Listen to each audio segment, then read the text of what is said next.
நான் காலேஜ் படித்த காலத்துலேருந்தே வந்து பெரம்பூரில் தான் இருக்கேன். இப்பயும் வந்து அம்மா வீட்டில் நார்த் மெட்ராஸ் தான். உள்ளே வரும்போதே அவ்வளோ வைபாக இருக்கும். நார்த் மெட்ராஸ் தான் எனக்கு அவ்வளோ பிடிக்கும். பட் இன்னைக்கு உள்ளே நுழையும் போதே வந்து அவ்வளோ ஹாண்டிங்காக அவ்வளோ ஸ்கேரியாக இருக்குது நம்ம ஊரை பார்க்குறதுக்கு. ஏன்னா நேற்று நைட்டு நம்ம ஆம்ஸ்ட்ராங் சாரோட நியூஸ் கேட்டதுலேருந்து இன்னைக்கு காலையில் விடிஞ்ச உடனே சென்னையை பார்க்கவே வந்து அவ்வளோ ஸ்கேரியாக இருக்குது. அவ்வளோ பெரிய ஒரு தலைவர், ஒரு தேசிய கட்சியோட தலைவர் அசால்ட்டாக ஒரு 6 பேர் வந்து வெட்டி போட்டு போயிட்டு இருக்காங்க. இந்த தைரியம் எங்கேருந்து வந்தது? ஆல்ரெடி அவர் இழந்தாச்சு, அதுவே அநியாயமான விஷயம் மனசு பதறுது. அடுத்தது என்ன தோணுதுன்னா, இதுக்கப்புறம் அரெஸ்ட் பண்ணிட்டு இந்த ஒரு 6 பேரை கூட்டு வந்து கொடுப்பாங்கல்ல, நியூஸ்லாம் காட்டுவாங்கல்ல, அந்த 6 பேராவது நிஜமாவே வெட்டின 6 பேர் தானா, இல்லை யாரையாவது கூட்டு வந்து சரண்டர் பண்ண வைப்பாங்களா அப்படின்னு இன்னொரு பக்கம் ஒரு பயமா இருக்கு. எப்படி நம்புறது? நீங்க அரெஸ்டே பண்ணா கூட இவங்க தான் வெட்டியிருப்பாங்கன்னு எப்படி நம்புறது? ஏன்னா சும்மா ஒரு கோவத்துல அப்படியே வெட்டிட்டு போனா அது வேற, அதுவே தப்பு, அது வேற கதை. பட் இவ்வளோ கோல்டு மர்டரு, இவ்வளோ பிளான் பண்ணி பெரிய ஆட்கள் இல்லாம அவ்வளோ பெரிய கேஷ் கொடுக்காம இவ்வளோ ஒரு தைரியம் யாருக்குமே வராது. இது கண்டிப்பா நியூஸ்ல வரும். இது பெரிய விஷயம் ஆகும்னா வெட்டுறவங்களுக்கு கண்டிப்பா தெரியும். அப்போ வந்து ஒரு பிளானிங் இல்லாம அதை பண்ணியிருப்பாங்க. மகாராஜான்னு ஒரு படம், அந்த படத்துல வந்து ஒரு குப்பை தொட்டி காணா போகும். குப்பை தொட்டிங்கிறது கொஞ்சம் எக்ஸாஜரேட்டடா இருந்தாலும் நட்டீஸ் வந்து எல்லாருக்கும் ஃபோன் பண்ணுவார், போலீஸார் பேர் எல்லாருக்கும் ஃபோன் பண்ணுவார். இந்த மாதிரி ஒரு கேஸ் இருக்கு, நீ வந்து ஆஜராவரியா, நீ அதுக்கு பதிலாக திருநன் ஒத்துக்கிறியா நிறைய பேரை கேட்பாரு.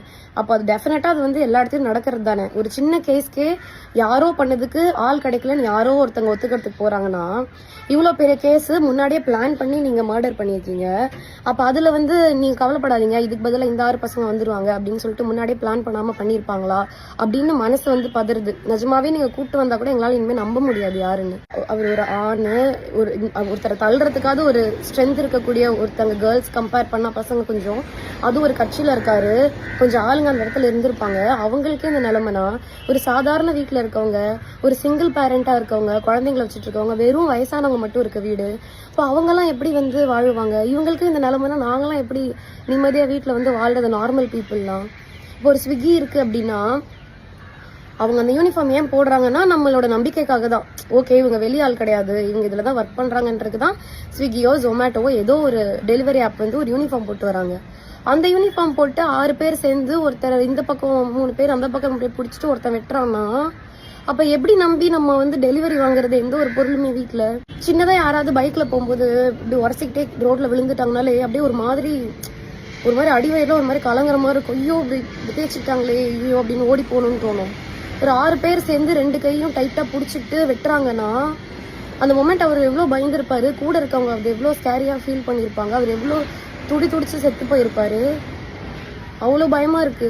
சும்மா ஒரு எலெக்ஷன் டைம்ல நான் விகடனவா ஷோ முடிச்சுட்டு நைட்டு வரத்துக்கு ஒரு 12:30 ஆயிடுச்சு. ஷோ நைட்டு லேட்டா தான் முடிஞ்சது. ஆட்டோல வந்துட்டு இருக்கேன், இந்த பக்கம் தேடுறாங்க, அப்படி தேடுறாங்க, பேக் நோண்டுறாங்க, காசு இருக்கான்னு பாக்குறதுக்கு. சாரிப்பா, இது வந்து செக்அப் எலெக்ஷன்னால அப்படின்றாங்க. அதுக்கு அவ்வளோ செக்அப் பண்ணுங்க, நல்ல விஷயம் தான். ஆனா அதுக்கு அவ்வளோ செக்அப் பண்றீங்க. லைசன்ஸ் இருக்கான்னு கேட்டு அவ்வளோ செக்அப் பண்றீங்க. ஹெல்மெட் போடலன்னா நிக்க வச்சு அவ்வளோ செக்அப் பண்றீங்க. அங்க ஒரு 3 போலீஸ் நிக்கிறீங்க, அவர்கிட்ட போய் பேசுங்க, இன்னொருத்தட்ட அனுப்பி விடுறீங்க. கொலை பண்ணவங்க மாதிரி லைன்ல நிக்க வைக்கிறீங்க அந்த இடத்துல. இது எல்லாமே ஸ்ட்ரிக்டா ஃபாலோ பண்ணணும் தான். ஆனா அதுல அவ்வளோ ஸ்ட்ரிக்டா இருக்கு. நீங்க இவ்வளோ அருவா எடுத்துட்டு வந்துட்டு 6 பேர் 2 பைக்ல வராங்கன்னா எப்படி கவனிக்காம இருந்தீங்க? அதை எப்படி நீங்க பார்க்காம இருக்கீங்க? அப்ப சின்ன சின்ன விஷயத்தெல்லாம் நல்லா பாக்குறீங்க, திட்டுறீங்க, பெரிய பெரிய விஷயத்துல விட்டுறீங்களே. ஆல்ரெடி துடிச்சு சாவர ரேப்பெல்லாம் வந்து நார்மலைஸ் பண்ணியாச்சு. ஆமாப்பா, பேப்பரை திறந்தா ஒரே ரேப் நியூஸ் அப்படின்னு சொல்லி அதை கேஷுவல் ஆக்கியாச்சு. இப்போ அடுத்து இந்த மாதிரி கோயில் மாடல்ஸ்லையும் கேஷுவல் ஆக்கிடுவாங்க போல. ஆமா, இங்கே கூட ஒரு கொலை, அங்கே கூட ஒரு கொலை. ஏன்னா இவ்வளோ பெரிய ஆளே செத்து போயிட்டாரு.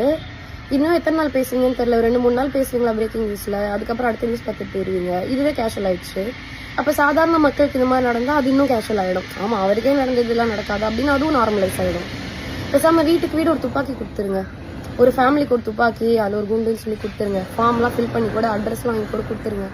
பொண்ணுங்க வீட்டில் ரோட்ல நைட்டு தனியாக போனாலும் இந்த மாதிரி யாராவது வெளியே போகிறாங்க, டவுட்ஃபுல்லாக இருக்க டைம்லயாச்சும் நாங்கள் யூஸ் பண்ணிக்கிறோம். ஒருவேளை இன்னொருத்தன் அதே துப்பாக்கியால் அவன் ஃபேமிலி துப்பாக்கியால் எங்க கொன்னா கூட எங்க கிட்ட இருக்கிறத வச்சு யாரோ ஹெல்ப் பண்ணி அவனை சுடுறாங்கன்னு வைங்களேன், எங்களை சுட்டவன் தான் சாவான். ஓகேவா? நானும் செத்துருவோம், அவங்களும் செத்துருவாங்க. ஆனா எங்களை சுட்டவன் தான் சாவான். ஆனா இப்படி பண்ணும்போது நீங்க குற்றவாளின்னு ஒருத்தர் கொண்டு வந்து நிறுத்தும் போது எப்படி நம்புறது? நிஜமா அவர் வெட்டினவர் தான் வராரான்னு எப்படி தெரியும்? முன்கூட்டியே ஆஜராகிறதுக்கு இப்ப நான் தான் தப்பானு சொல்லி போய் அரெஸ்ட் சரண்டர் ஆயிடு அப்படின்னு சொல்றதுக்கு ஆள் ரெடி பண்ணாம போயிருப்பாங்கன்னு என்ன நிச்சயம்? நாங்க எப்படி அதை நம்புறது? நீங்க கூட்டு வந்தா கூட இனிமே ஒருத்தரை நாங்க எப்படி நம்புறது? அந்த கொலையாளிகளை ரொம்ப பயமா இருக்கு ஆக்சுவலி. இந்த காசை வாங்கிட்டு கூலிப்படியாக வேலை செஞ்சு மற்றவங்களை கொலை பண்ணி அதில் ஒரு காசு சம்பாரிச்சு 1 லட்சமாக இருக்கட்டும் 10 லட்சமாக இருக்கட்டும் எவ்வளோ வேணா இருக்கட்டுமே, அதில் சமைச்சு சாப்பிடும்போது எப்படி உங்கள் தொண்டைக்குழியில் சாப்பாடு போகுதுன்னு எனக்கு தெரில. நீங்களாம் நைட் எப்படி நிம்மதியாக தூங்குவீங்கன்னு எனக்கு தெரில. உங்கள் ஃபேமிலியில் இருக்கவங்க, உங்கள் ஒய்ஃபு, உங்கள் குழந்தெல்லாம் எப்போ அப்பாவுக்கு அடுத்து என்ன ஆகும், அவரை யார் அரெஸ்ட் பண்ணுவா, அவர் யார் கொலை பண்ணுவான்னு பயந்துட்டு தானே வாழ்வாங்க. அப்படி என்ன இந்த வேலையில் ஒன்று உங்களுக்கு இருக்குதுன்னு எனக்கு தெரில. யாராவது அந்த மாதிரி இருக்கீங்கன்னா, சப்போஸ் இந்த வீடியோ பார்த்தீங்கன்னா ஏதோ ஸ்க்ரால் பண்ணும்போது நீங்கள் எனக்கு கூட மெசேஜ் பண்ணுங்கள். நான் யார்கிட்டயும் அந்த மெசேஜ் காட்ட மாட்டேன். நீங்கள் எனக்கு கூட மெசேஜ் பண்ணுங்கள். நான் என்னால் முடிஞ்ச அளவுக்கு எங்கேயாவது உங்களுக்கு வேலை வாங்கி கொடுக்குறேன். மீடியாவில் அன்ஸ்கில்டு லேபர்ஸ் நிறைய பேர் இருக்காங்க. படிப்பெல்லாம் தேவையே கிடையாது. அதுக்கு ஒரு நாளைக்கு 1000 to 1500 வரும். மாதம் ஃபுல்லாக நீங்கள் உழைக்க ரெடினா உங்களுக்கு வந்து ஈஸியாக 25 to 30,000 ஈஸியாக உங்களால் வாங்க முடியும். அதில் ஒய்ஃப் குழந்தைய நல்லா வச்சுக்கலாம், அதில் உழைச்சி சாப்பிட்லாம், சாப்பாடு நல்லா ஒட்டும், உடம்புல நிம்மதியாக தூக்கம் வரும் படுத்தா.